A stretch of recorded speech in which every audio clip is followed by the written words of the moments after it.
Hello, ഇപ്പോൾ എല്ലാവർക്കും ഭയങ്കര സംശയമുള്ള കാര്യമാണ് പുതിയ മാറ്റം വരുന്ന ലേണേഴ്സ് എക്സാം എങ്ങനെ എഴുതേണ്ടത് എന്നുള്ളത്. അപ്പോൾ ഒക്ടോബർ 1 മുതൽ ചെറിയ ക്യാപ്ചർ പ്രോബ്ലംസും അങ്ങനെയൊക്കെ ആയിട്ട് കുറച്ച് മാറ്റങ്ങൾ വന്നിട്ടുണ്ട്. അതിന് നമുക്ക് എന്താ ചെയ്യാൻ പറ്റാമെന്ന് നോക്കാം. ആദ്യം തന്നെ നമുക്ക് ഇതിന് വേണ്ടിയിട്ട് പഠിക്കണം. അതിന് MVD ലീഡ്സ് ആപ്പ് ഡൗൺലോഡ് ചെയ്ത് പ്ലേ സ്റ്റോറിൽ നിന്ന് ഡൗൺലോഡ് ചെയ്ത് അതിൽ നിന്ന് നമുക്ക് പഠിക്കാൻ തുടങ്ങണം. പ്ലേ സ്റ്റോറിൽ നിന്ന് MVD ലീഡ്സ് ആപ്പ് ഓപ്പൺ ചെയ്ത് കഴിഞ്ഞാൽ നമുക്ക് ഒരു ഇൻ്റർഫേസ് വരും. അപ്പോൾ അത് നോക്കിയിട്ട് പഠിച്ചു കഴിഞ്ഞാൽ നമുക്ക് ഇത് ഈസി ആയിട്ട് എക്സാമിന് ക്വസ്റ്റ്യൻസ് ആൻസർ ചെയ്യാൻ പറ്റും. അതിൽ മോക്ക് ടെസ്റ്റും ലേണേഴ്സ് ചോദ്യാവലികളും ട്രാഫിക് ചിഹ്നങ്ങളും ഒക്കെ നമുക്ക് കാണാൻ കഴിയും. അപ്പോൾ പഠിക്കാതെ നമുക്ക് എക്സാമിന് പോയി കഴിഞ്ഞിട്ട് ഒരു കാര്യമില്ല.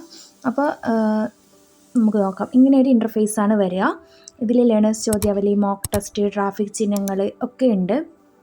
അപ്പോൾ നമുക്ക് ഇതിൽ ലേണേഴ്സ് ചോദ്യാവലിയിൽ ഓരോ ഘട്ടങ്ങളായിട്ടുണ്ടാവും. അപ്പോൾ ഓരോ ലെവൽ കഴിയുമ്പോഴും നമുക്കിങ്ങനെ മറ്റ് ലെവലിലേക്ക് പോകാൻ വേണ്ടി പറ്റും. മോക്ക് ടെസ്റ്റ് എന്ന് പറഞ്ഞാൽ ഒരു നമ്മുടെ സാധാരണ നമുക്കിപ്പോൾ ലേണേഴ്സ് ലൈസൻസിൻ്റെ സമയത്ത് ഉണ്ടാകുന്ന ഒരു മോഡൽ ക്വസ്റ്റ്യൻസ് പോലെയാണ്.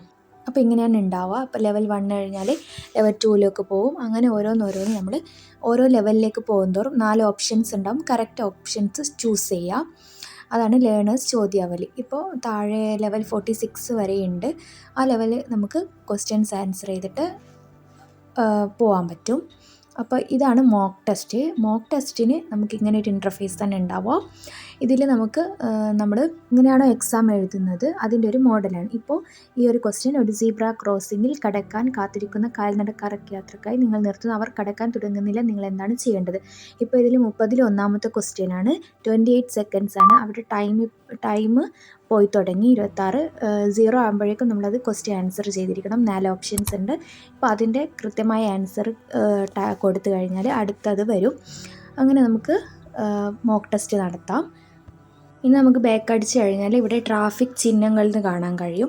ആ ട്രാഫിക് ചിഹ്നങ്ങളിൽ നോക്കിക്കഴിഞ്ഞാൽ നമുക്ക് നിർബന്ധമായിട്ടുള്ളതും സൂചനാത്മകമായിട്ടുള്ളതും വിവരദായകമായിട്ടുള്ളതും ഒക്കെയുള്ള ട്രാഫിക് ചിഹ്നങ്ങൾ ചിത്രങ്ങൾ സഹിതം നമുക്ക് വരും. അപ്പോൾ അത് നോക്കി പഠിക്കാൻ പറ്റും. പിന്നെ അതിൽ ചെറിയ ട്രിക്കൊക്കെ ഉപയോഗിച്ചാൽ വേഗം തന്നെ നമുക്ക് പഠിക്കാൻ വേണ്ടി പറ്റും. ഇവിടെ വിവരദായകം എന്ന് പറഞ്ഞിട്ട് നീല കോളത്തിലാണ് ഉണ്ടാവുക നമ്മൾ വിവരങ്ങൾ ഇതാക്കുന്നത്. പിന്നെ മാൻഡേറ്ററി നിർബന്ധം എന്നുള്ളത് ഒരു വൃത്തത്തിലാണ് ഉണ്ടാവുക. പിന്നെ ത്രികോണത്തിൽ കാണുന്നത് സൂചനകളാണ്. അങ്ങനെയൊക്കെ നമ്മൾ ചെറിയ ട്രിക്കുകളോട് കൂടി പഠിച്ചാൽ നമുക്കിതൊക്കെ വേഗം ഈസി ആയിട്ട് പഠിച്ചെടുക്കാൻ വേണ്ടി പറ്റും.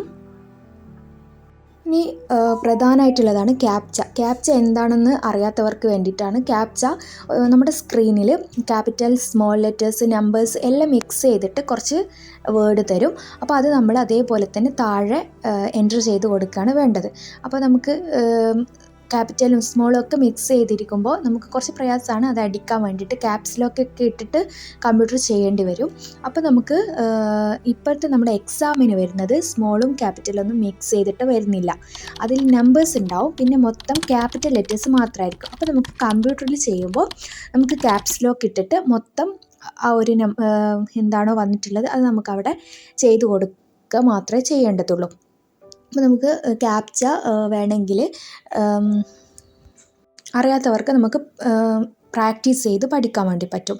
അതിന് നമ്മൾ ഗൂഗിൾ ഓപ്പൺ ചെയ്തിട്ട് ഗൂഗിളിൽ MT ക്യാപ്ച എന്ന വെബ്സൈറ്റ് ഓപ്പൺ ചെയ്യുക. MT ക്യാപ്ച എന്ന വെബ്സൈറ്റ് ഓപ്പൺ ചെയ്യുമ്പോൾ നമുക്ക് ഇങ്ങനൊരു ഇൻ്റർഫേസ് വരും.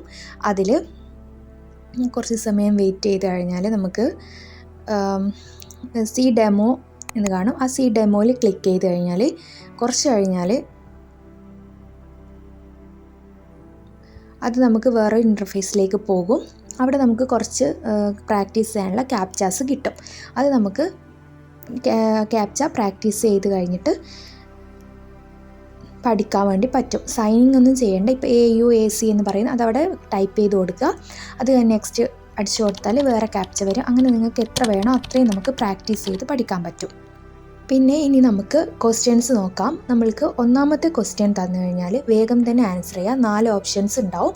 നെക്സ്റ്റ് 2ാമത്തെ ക്വസ്റ്റ്യനിലേക്ക് പോവുക. 2ാമത്തെ ക്വസ്റ്റ്യനും വേഗം ആൻസർ ചെയ്ത് 3ാമത്തെ ക്വസ്റ്റ്യനിലെത്തിയാൽ കുറച്ച് നമുക്ക് ശ്രദ്ധിക്കാനായിട്ടുണ്ട്. മൂന്നാമത്തെ ക്വസ്റ്റ്യനിലാണ് ക്യാപ്ച ഉള്ളത്. ക്യാപ്ച നമ്മൾ കാണില്ല. ക്വസ്റ്റ്യൻ വേഗം തന്നെ ആൻസർ ചെയ്ത ശേഷം സ്ക്രോൾ ചെയ്ത് താഴോട്ടേക്ക് വന്നാൽ മാത്രമേ ക്യാപ്ച കാണുള്ളൂ. അവിടെ നമുക്ക് ക്യാപിറ്റൽ ലെറ്റേഴ്സ് ആയിരിക്കും, അത് എൻ്റർ ചെയ്ത് കൊടുക്കുക. ക്യാപ്ച എൻ്റർ ചെയ്ത് ടൈം ഔട്ടാവുന്നതിന് മുമ്പ് സബ്മിറ്റ് ചെയ്യുക. അപ്പോൾ നെക്സ്റ്റ് 4th ക്വസ്റ്റ്യനിലോട്ട് പോകും. ഇനിയാണ് ശ്രദ്ധിക്കേണ്ടത് 4th, 5th, ഇനി അടുത്ത ക്യാപ്ച വരുന്നത് 6th ക്വസ്റ്റ്യനിലാണ്. അങ്ങനെ 3 ക്വസ്റ്റ്യൻ്റെ ഉള്ളിലാണ് ക്യാപ്ച വരുന്നത്. ഇനി 9th ക്വസ്റ്റ്യനിലുണ്ടാവും, 12th ക്വസ്റ്റ്യനിലുണ്ടാവും, 15th ക്വസ്റ്റ്യനിലുണ്ടാവും, 18th ക്വസ്റ്റ്യനിലുണ്ടാവും. 18th ക്വസ്റ്റ്യനിൽ നിങ്ങൾ അവിടം വരെ ശരിയാണെങ്കിൽ നമുക്ക് അവിടെ വെച്ച് എക്സാം പാസ് എന്ന് പറഞ്ഞിട്ട് വരുന്നതായിരിക്കും. അതല്ല 18 വരെയുള്ള ക്വസ്റ്റ്യനിൽ നിങ്ങൾ ഏതെങ്കിലും 1-2 ക്വസ്റ്റ്യൻസ് തെറ്റിച്ചിട്ടുണ്ടെങ്കിൽ അത് നെക്സ്റ്റ് ക്വസ്റ്റ്യൻ 30 വരെ പോകും. അതിൽ 18 ക്വസ്റ്റ്യൻസ് ശരിയാക്കിയാൽ മാത്രമേ നിങ്ങൾ പാസ്സാവുകയുള്ളൂ. പിന്നെ നമ്മൾ ആൻസർ തെറ്റിയാലും പ്രശ്നമില്ല. ക്യാപ്ച നമ്മൾ 3-ാമത്തെയോ 6-ാമത്തെയോ 9-ാമത്തെയോ ഒക്കെ ക്വസ്റ്റ്യൻസിൽ വരുന്ന ക്യാപ്ച തെറ്റായി അടിച്ചാലോ അല്ലെങ്കിൽ ക്യാപ്ചയുടെ ടൈം കഴിഞ്ഞു പോയി കഴിഞ്ഞാലും നെക്സ്റ്റ് ക്വസ്റ്റ്യനിലോട്ട് പോവുകയില്ല. നമ്മൾ അവിടെ വെച്ച് തന്നെ ഫെയിലാവും. അത് പ്രത്യേകം ശ്രദ്ധിക്കേണ്ടതാണ്. അപ്പോൾ ക്വസ്റ്റ്യൻ വേഗം വായിച്ച് ആൻസർ ചെയ്ത് ക്യാപ്ചയും ടൈമിനുള്ളിൽ തന്നെ തീർക്കാൻ വേണ്ടി ശ്രദ്ധിക്കണം. പിന്നെ 3-ാമത്തെ ക്വസ്റ്റ്യൻ്റെ ഉള്ളിൽ താഴെ സ്ക്രോൾ ചെയ്ത് കഴിഞ്ഞാൽ ക്യാപ്ച ഉണ്ടാവും എന്നുള്ളത് മനസ്സിൽ ഉണ്ടായിരിക്കണം. അത് വേഗം തന്നെ സബ്മിറ്റ് ചെയ്ത് നെക്സ്റ്റ് ക്വസ്റ്റ്യനിലോട്ട് പോകാം. അപ്പോൾ ഇത്രയും സിമ്പിളായിട്ടുള്ള കാര്യങ്ങളാണ്. നല്ല ഈസി തന്നെയാണ് നമുക്ക് എക്സാം എഴുതാൻ വേണ്ടിയിട്ട്.